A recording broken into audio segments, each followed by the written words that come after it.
Bob. Do any of you remember Ben Carson, the shock doc, the guy who challenged the president at a prayer breakfast, no less? Turns out, before that breakfast, the president's people had a message, well, for even Ben. Sounds more like a warning, Ben. Dr. Carson, good to have you back on. What were they saying? Well, I don't know that I got any threats from them. Certainly, I got messages from the committee that they would prefer that I not say anything that would be construed as, nasty or offensive to the president. So in other words, this being a prayer breakfast, it was not the place to be overtly political, and so they thought in this venue, whatever differences you might have had with the president from your vantage point as a top surgeon and the like, that was not the venue for it.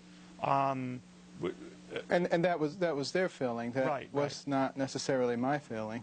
I felt the prayer breakfast is a perfect place to sort of diagnose the spiritual condition of the country and to deal with some of the issues that so many people are feeling very frightened about. And in fact, since the prayer breakfast, the amount of messages, the mail that I've gotten, every place I've gone, people come up and they're just so enthusiastic, they're so happy about what's going on, and feeling like maybe they have hope again. And I hope that maybe the administration hears that and recognizes that there is a need to be the president of all the people, not just of a segment of the people. We need to be doing things that bring people together and to create harmony, and not things just so that our side can win. So, Doctor, when they did send you these emails or whatever, however they communicated to you that, this isn't the venue, Doctor, to raise this stuff, and you obviously disagreed, how did you convey that to them? Ahead of the speech, or did it all just come out during the speech? Pretty much came out during the speech. And I don't think that there was anything that was said that should have been offensive. Unless you were guilty of any of the things that I was talking about. It shouldn't have been offensive at all. But if you're the president and it's under your stewardship that this debt has accrued and this health care law has taken effect and some of these liberties you talked about have or seem to have been compromised, I could well understand why it wouldn't go down well with him, right? Yeah, I would hope that we would reach a level of maturity where if suggestions are offered for dealing with problems, and they're logical suggestions with which a huge segment of the population agrees, that one might actually take time and say, let's consider this, let's look at this, let's see if we can integrate this into our policies. Again, the ideal being to lead all the people, not just a segment.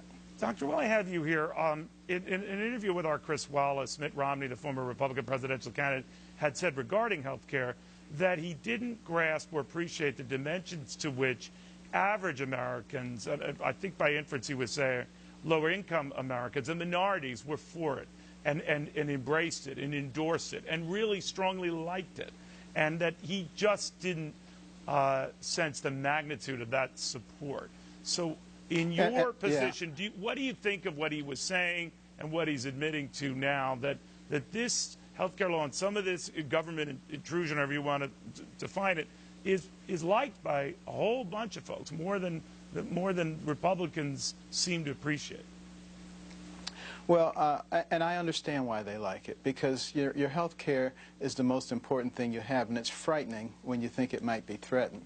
But the fact of the matter is, there are ways that we can offer that health care to people at a much cheaper price, and actually better health care, better relationships between their doctors. And I think we really need to put this thing back on the table and discuss it, because what we're doing now is creating a situation where employers are dumping people or cutting back their hours so that they don't have to pay these extreme costs.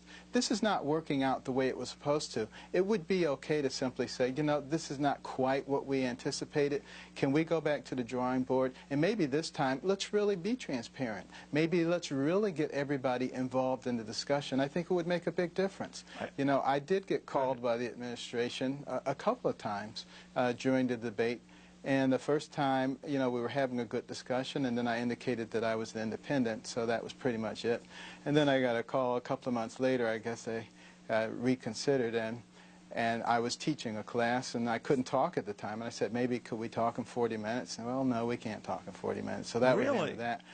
And I told David Axelrod about those two incidents, and he told me that there were probably some less than mature people who were involved, and certainly I shouldn't judge the administration based on those encounters. Well, he might be right, but let me ask you, post your speech and your remarks, which everyone sort of said, in political communities on left or right, were fiery and hot. I listened to them all. They were very reasoned, cogent, very calm. You weren't histrionic in the slightest.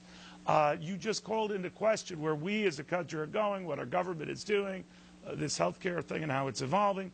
Post those remarks, Doctor, besides all these folks who want you to run for president, have you ever heard from the president or any of his people or said, you'd be good to come back to and let's look at how we implement this and things that we avoid, or any of that? No, there has been no communication whatsoever. How do you feel about that? And I guess, that doesn't surprise me. But I'm looking for a time when we as a nation do have the ability to sit down and discuss things reasonably together. Because if we put all of our objectives on the table and use all of our knowledge, I'm certain that we can come to some very reasonable solutions that everybody would grasp. And we don't have to have this win or lose mentality. A lot of people say it's too late for that. It seems late, but I'm an eternal optimist, and I think we can turn it around. And certainly the enthusiasm of people that I encounter is just unbelievable. All right. Dr. Ben Carson, Johns Hopkins, the Director of Pediatric Neurosurgery at Johns Hopkins. Thank you very much. We'll keep track of that, keep track of what's going on all around the country. So far, so good.